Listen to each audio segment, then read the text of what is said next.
Assalamualaikum warahmatullahi wabarakatuh. Kami dari kelas 5B akan menampilkan cerita rakyat yang berjudul Asal-Usul Minangkabau. Pemerannya sebagai berikut. Saya berperan sebagai narator. Selanjutnya ada Akil Farzan sebagai Raja Pagaruyung. Lalu ada Fayat sebagai Panglima Kerajaan. Selanjutnya ada Radit yang berperan sebagai penasehat raja. Selanjutnya Faza, Torik, Zemi berperan sebagai pasukan kerajaan Majapahit.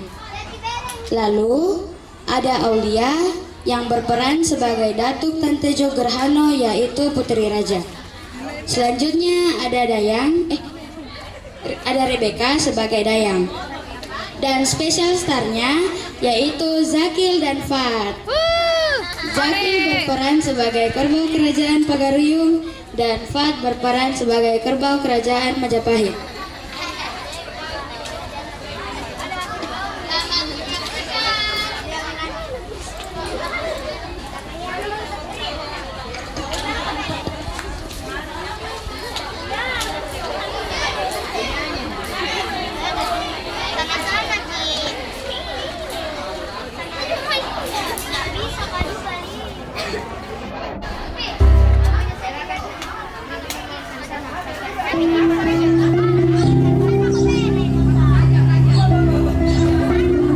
Pada zaman dahulu kala, ada sebuah kerajaan bernama Pagaruyung. Raja Pagaruyung adalah seorang pemimpin yang arif dan adil. Suatu hari, terdengar kabar bahwa kerajaan Majapahit dari Pulau Jawa akan menyerang kerajaan Pagaruyung. Pasukan kerajaan Majapahit mulai berdatangan dan berdiam di daerah perbatasan untuk mengatur strategi merebut kerajaan yang aman dan tentram itu. Raja Pagaruyung mengumpulkan para hulu balang dan panglima perang untuk berunding.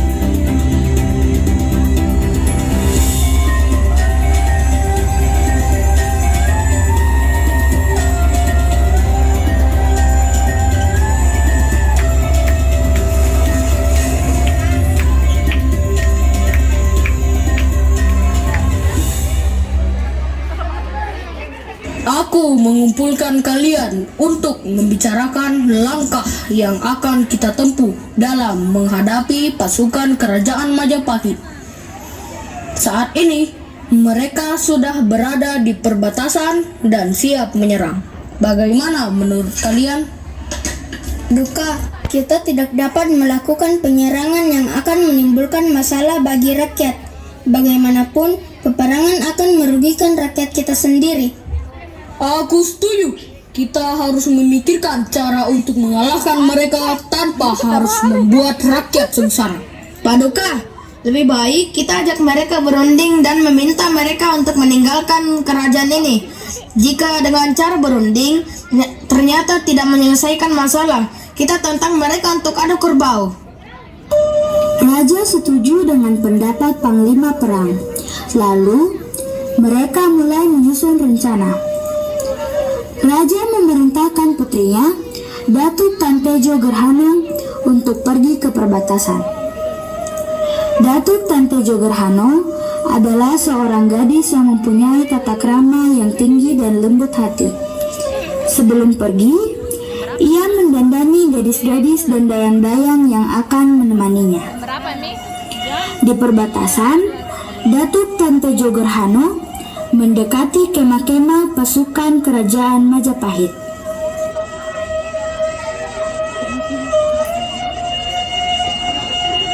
Rebecca. Selamat datang tuan-tuan. Kami diutus oleh Raja untuk menyambut tuan semua. Jika tuan-tuan berkenan, Raja ingin mengundang tuan-tuan semua ke istana.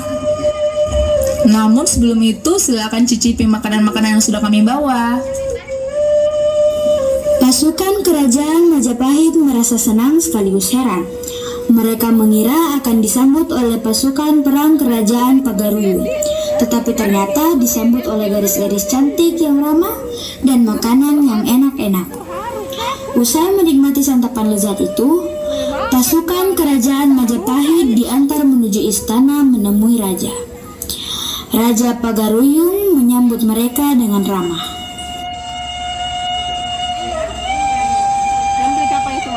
Selamat datang di kerajaan kami, tuan-tuan.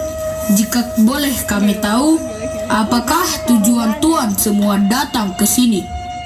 Kami mendapatkan tugas untuk merebut kerajaan Pagaruyung. Jaya diri sekali mereka ini. Mari kita buktikan ketangguhan kita. Oh, begitu. Baik, saya mengerti. Baiklah, bagaimana kalau peperangan ini kita ganti saja dengan adu kerbau? Siapa yang kerbaunya menang, ia boleh berkuasa di kerajaan ini. Baik, kami terima tantangan Anda. Easy.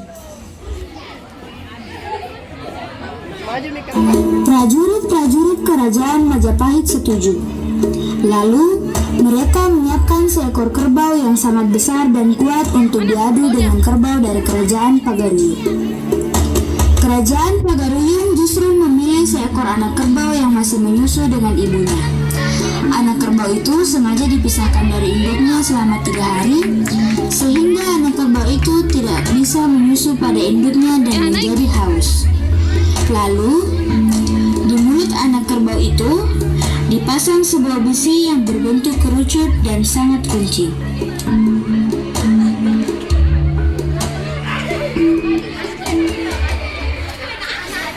Hari yang ditentukan pun tiba. Kerbau-kerbau aduan dibawa ke gelanggang. Kerajaan Majapahit memiliki kerbau aduan yang besar dan kuat.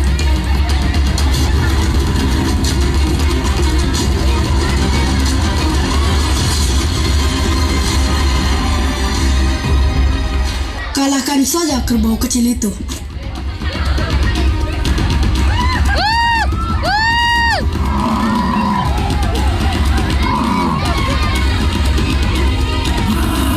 Kerbau aduan kerajaan Majapahit terlihat beringas menyerang lawannya, si kerbau kecil. Sementara itu, anak kerbau milik kerajaan Pagaruyung segera mengejar kerbau besar itu untuk menyusup. Rupanya, ia mengira bahwa kerbau besar itu adalah induknya.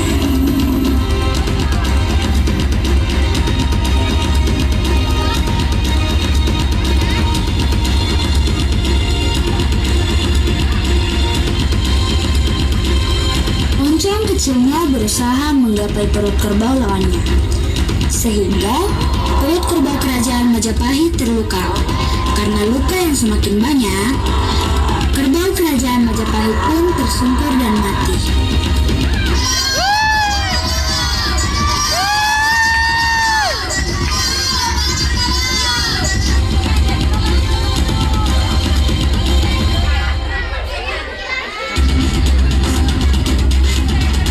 Pasukan kerajaan Majapahit diizinkan untuk kembali ke kerajaannya dengan damai tanpa peperangan.